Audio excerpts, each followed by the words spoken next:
Hello बच्चों, welcome again. आज हम मैथ में करेंगे आरोही व अवरोही क्रम। आरोही क्रम को हम बेटा चढ़ते क्रम कहते हैं, अवरोही को उतरते क्रम कहते हैं। अब आरोही और अवरोही क्रम की पहचान कैसे होती है कि सबसे पहले छोटी संख्या किस में लिखते हैं। आरोही क्रम में हम छोटी संख्या लिखते हैं और तभी तो इसको चढ़ते क्रम कहा जाता है। पहले सबसे पहले हम छोटी संख्या लिखें, फिर उससे बड़ी, फिर उससे बड़ी और फिर उससे बड़ी, स्टेप टू स्टेप चलता रहता है हमारा काम। अवरोही क्रम में सबसे पहले हम बड़ी संख्या लिखते हैं, उसके बाद छोटी, फिर उससे छोटी, फिर उससे छोटी और उससे छोटी। धीरे धीरे हम बिल्कुल नीचे की तरफ आते रहते हैं, तभी इसको उतरते क्रम कहा गया है। अब आरोही और अवरोही क्रम की पहचान करने की एक आसान ट्रिक है। देखो इसमें कितने अक्षर है, 1 2 3, और इसमें कितने अक्षर है, 1 2 3 4। तो अब 3 बड़ा होता है कि 4 बड़ा होता है, 4 बड़ा होता है। तो 3 जो छोटा है तो हम आरोही क्रम में सबसे पहले छोटी संख्या लिखेंगे, और 4 बड़ा है तो अवरोही क्रम लिखते वक्त सबसे पहले हम बड़ी संख्या लिखेंगे। अब ये मैंने यहाँ पे जो सवाल दे रखे हैं, एक आरोही क्रम का और एक अवरोही क्रम का है। अब इनको हम सोल्व करते हैं। बच्चों जब गिनती में लिखना शुरू करते हैं हम 1 से 0 और 0 के बाद अगर हम 1 से लिखना शुरू करें, 1 2 3, तो ये सारे हमारे इकाई के अंक आते हैं।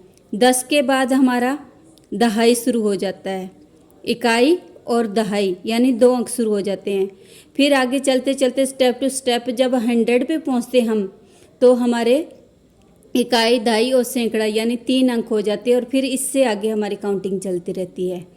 तो अब ये जो संख्याएं दे रखी है हम इसी के अकॉर्डिंग इनको करेंगे। सबसे पहले देखो इसमें इकाई का अंक दे रखा है, इसमें इकाई, दहाई और सैकड़े तक के अंक दे रखे हैं।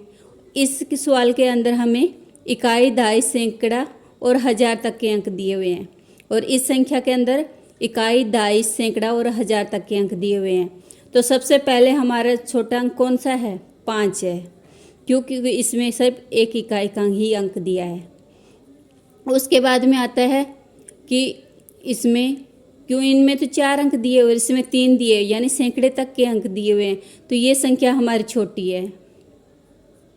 तो आगे हम लिखेंगे 912। अब 912 के बाद कौन सी संख्या आएगी, अब ये इसमें भी 1000 तक के और इसमें भी 1000 तक के है। अगर जब आपके पास ऐसा कोई सवाल आ जाए तो हम इसमें जो इसका इस साइड का जो अंक है, यानी 1000 का अंक है या सैकड़े का अंक है, जो लास्ट अंक होता है ये, इसको देखते हैं। इसमें देखो क्या दे रखा है, 5 और इसमें 8। अब 5 बड़ा होता है या 8 बड़ा होता है, 8 बड़ा होता है, तो 5 हमारा छोटा। तो हम सबसे पहले यही संख्या लिखेंगे। ये संख्या कितनी है अपनी, 5716 है, और उसके बाद में हमारी लास्ट ये बची है, तो हम इसी को लिख देंगे 8762। अब ये सवाल है, इसमें अवरोही क्रम, और अवरोही क्रम में हम 4 अंक है तो 4 अक्षर है, तो इसका मतलब यहाँ पे हम सबसे पहले बड़ी संख्या लिखेंगे। अब ये संख्याएं देखें, 5650, 3850, 9150 और 7300, यानी सारी 1000 वाले अंकों की संख्या दे रखी है हमें।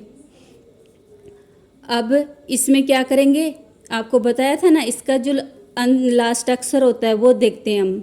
इसमें 5 है, इसमें 3 है, इसमें 9 है और इसमें 7 है।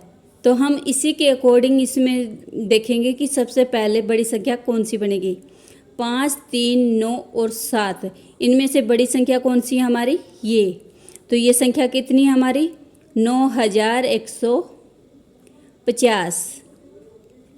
अब इससे आगे आने वाली संख्या हमारी कौन सी आएगी, 9 के बाद में 7, 5 और 3 बचे हैं हमारे पास, तो अब 7 जिसके साथ लगा हुआ है वो संख्या आएगी।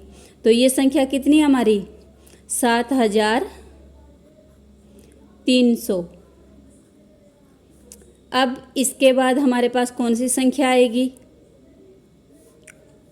5 वाली बची है और 3 वाली बची है। तो अब 5000 वाली है और 3000 वाली है, तो इन दोनों में संख्याओं में से कौन सी संख्या आएगी? 5000 की संख्या जो दे रखी है। तो ये संख्या हमारी कितनी है? 5650।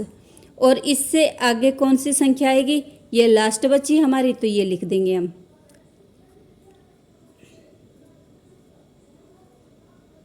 और इसके साथ ही ये अपना आरोही और अवरोही क्रम लिखने की जो ट्रिक थी वो मैंने आपके साथ शेयर की है, जिससे आप इजीली कभी भी मार नहीं खाओगे बच्चों। ज़िंदगी में आप आराम से ये पहचान सकते हो कि कौन सा आरोही क्रम है, अवरोही क्रम, और आरोही अवरोही क्रम में लिखते वक्त हमें किस चीज़ का सबसे ज़्यादा ध्यान रखना पड़ता है। अब आज की मैथ की क्लास में इतना ही। हम नेक्स्ट क्लास में मिलेंगे नेक्स्ट टॉपिक के साथ।